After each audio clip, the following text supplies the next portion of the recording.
ये दाग मेरे ऊपर लगा है, इसको धोना मेरा काम है। बीजेपी सांसद बृजभूषण सिंह धरना दे रहे पहलवानों पर जमकर बरसे। उन्होंने कहा कि इनके पास न एक ऑडियो है, न एक वीडियो है, न बंद कमरे की कोई बात है। अब ये देश का माहौल बिगाड़ने का काम कर रहे हैं। इसके साथ ही सांसद बोले 5 जून को अयोध्या में 11 लाख की भीड़ पहुंचेगी। ये लड़ाई सिर्फ मेरी नहीं है, आप सबकी है। दिल्ली पुलिस पर भी सवाल उठाना शुरू कर दिया इन लोगों ने। अब इनकी मांग क्या है? मैया मैं तो चंद्र खिलौना ले लो, मैया मैं तो चंद्र खिलौना ले लो। कैसे पाओगे चंद्र खिलौना? कैसे पाओगे? आपके पास कोई सबूत है तो जाकर के पुलिस को दो। और भाइयों, मैंने पहले दिन चैलेंज किया था कि इनके पास कहानी के अलावा कुछ नहीं। इनके पास ना एक ऑडियो है, ना एक वीडियो है, ना बंद कमरे की कोई बात है। बंद कमरे की कोई बात नहीं है। जो भी बात है सरेआम मैदान की है। और मैंने पहले दिन कहा था, कोई ऑडियो हो, कोई वीडियो हो, कोई ऐसा हो जिसको मैंने कभी एक बार भी फोन किया हो, लो। अब ये सबूत देने के बजाय मैया मैं तो चंद्र खिलौना ले लो और देश का माहौल बिगाड़ने का काम कर रहे हैं। आप देखे होंगे इनके धरने में आम आदमी पार्टी का क्या काम, इनके धरने में कांग्रेस का क्या काम, इनके धरने में किसान नेताओं का क्या काम, इनके धरने में दिल्ली यूनिवर्सिटी के वो तत्व टुकड़े गैंग का क्या काम। लेकिन नहीं, मैया मैं तो चंद्र खिलौना लेके। और भाइयों, मैं ज्यादा बहुत लंबे विस्तार में नहीं जाना चाहता हूं।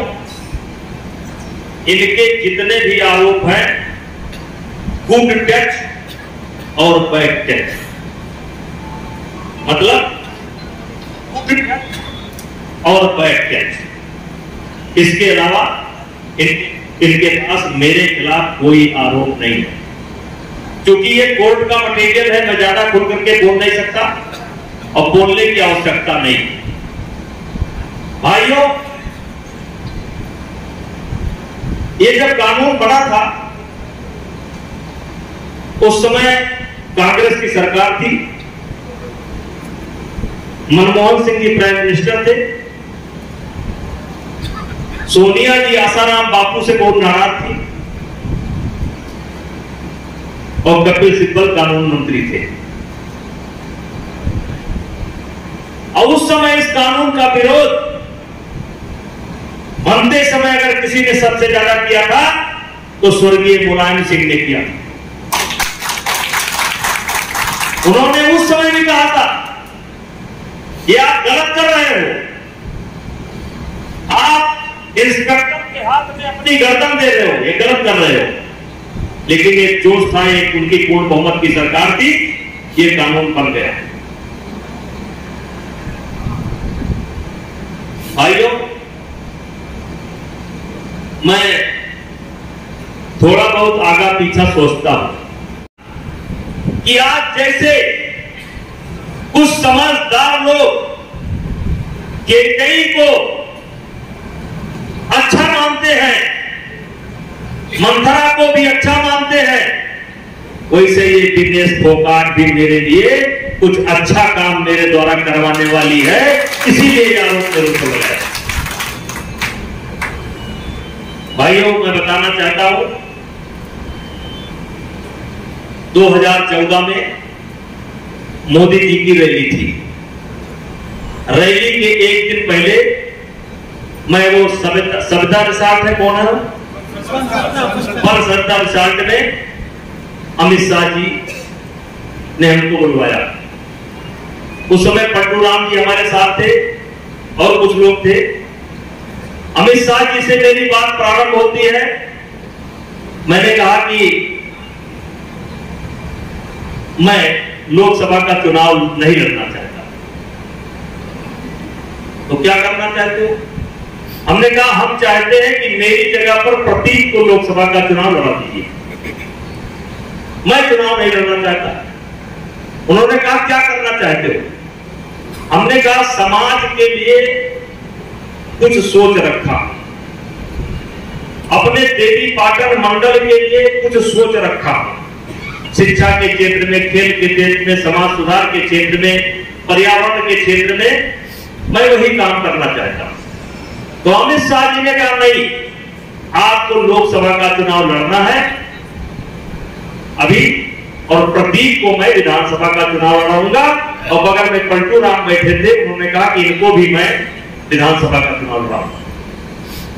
कहने का मेरे तात्पर्य कि मेरा मन 2014 में ही राजनीति से उचट गया था।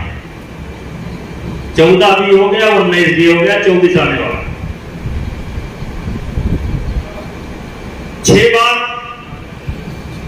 हम सांसद बने, सामान्य परिवार में पैदा होकर के, सामान्य परिवार में पैदा होकर के 6 बार, स्वयं 1 बार हमारी पत्नी, 7 बार, यानी 35 साल।